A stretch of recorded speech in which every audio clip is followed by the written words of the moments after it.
China, the country reaching a deal with Iran on a comprehensive strategic partnership, putting pressure on the U.S. and the Middle Eastern region. Joining us now to discuss it is business and market analyst Seth Denson. Seth, good morning to you.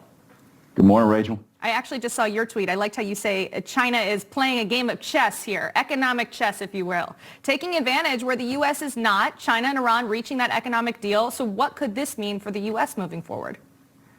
Well, I think it certainly means that the power of our sanctions may not have as much weight as they once did.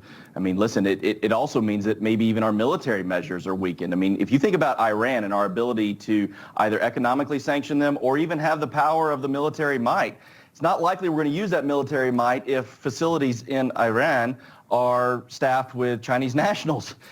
This entire situation certainly weakens us on the global front. And what we're seeing that this deal in a Chinese perspective is likely to buy Iranian oil out of frustration from U.S. sanctions, also investing in production in the Middle East. Do you think that the U.S. is starting to regret any sanctions on China? No, I mean, listen, I don't think we're regretting those steps that we took because we were doing it to slow China's malicious trade practices. You know, what we might regret, though, is thinking that those sanctions were enough and that if we backed down, they would carry any water. We need to realize that in a global economy, that if there's a drip, somebody's going to stick a bucket there. And if we don't continue to do things unilaterally, they carry less and less weight going forward. I always appreciate your easy to understand analogy, Seth, and it does appear that China is trying to flex its muscles a bit here. We see it through the WHO, through the United Nations. So how dangerous is China being as a world power? Well, I don't know that I'm ready to use the word dangerous just yet, but they certainly seem to be engaged in brinksmanship. I mean, they're pushing the boundaries constantly, whether that's selling oil to North Korea, expanding military bases in East Africa. As we said at the top, they seem to be playing a game of chess. We don't want to be stuck playing checkers. Another one of those analogies that I just love. Now, let's talk about that deal between China and Iran. Do you think this will affect the U.S.'s deal and the Iranian nuclear deal as President Biden is looking to get back into it?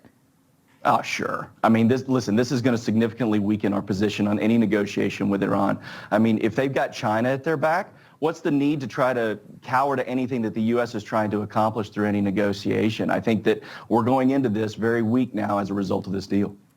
And if this does, in fact, create some great controversy between the two powerhouse economies in the U.S. and China, what do you see happening with the 2022 Beijing Olympics? Do you think the United States will, in fact, boycott those Olympic Games? I hope not. I hope we're done with the boycotting thing, and instead, let's just go win everything.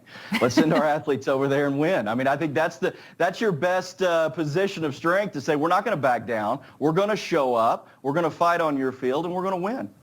We were just talking about boycotting. Rob was discussing that with his panel with baseball and Coca-Cola and Delta and all these companies. And it seems to be the go-to at the moment of maybe that's the way that we get people to listen. But again, as you mentioned, there's other options too. Go, win, come home, and bask in the glory.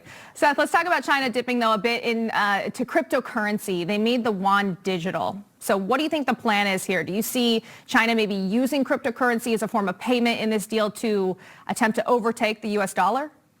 Yeah, I don't know about specifically with Iran's deal, but listen, let's recognize that China wants their currency to be the most coveted currency throughout the world. Right now, it's only 2% of the global currency reserves, as opposed to the U.S. dollar, which is 61%. We still have that power, and China wants that power. So listen, through China's Belt and Road Initiative, this is where they're going into countries across the globe and investing billions, if not trillions of dollars. What they very well may do with this is require payment or encourage payment to be back through this digital yuan. They are making moves in this space while we're sitting back on our heels. And as they do this, their currency certainly gains more legitimacy. Interesting, of course. Well, Seth Denson, thank you as always for your insights and your brain. We appreciate you coming on Wake Up America. And my witticisms. Hey, your thanks, witticism, exactly. And analogies. Witty way to say that. Witticisms.